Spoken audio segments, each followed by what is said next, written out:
And turning our attention back to the weather, we're continuing to track the snowfall that left many roads treacherous across the tri-state. But the anxiety of last night has melted into excitement for some, as 13 News reporter Natalie Wattis found out in Huntington. She joins us now from a winter wonderland. Natalie? Marilee, despite it being bitterly cold here in Huntington, the blanket of snow that is covering the ground is absolutely beautiful. People were playing in it and driving through it all day long. But of course, we did hear quite a few mixed reactions about how they felt about it.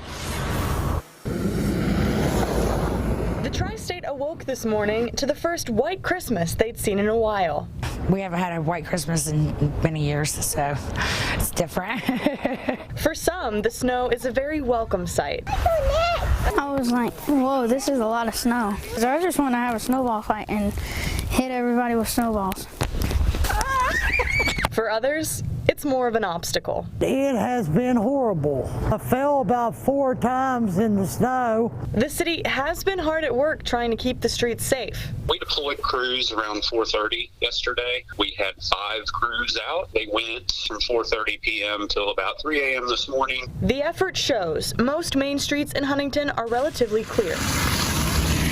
But There are still areas of town where the roads are going to be covered with snow. even so, there are many drivers out braving these slick streets. It's been lovely. It's been sightseeing a little bit. We don't get much of this, so with having a truck now, it's kind of fun to get out and do little things like this, just pedal around a little bit.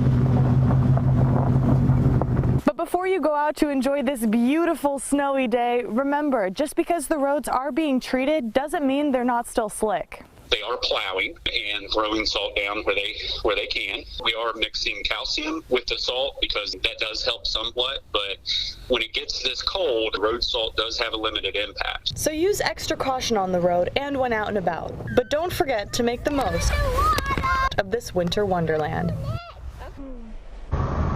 Officials say crews will continue to be out keeping these roads clear, but they're still urging people to stay off them if you can.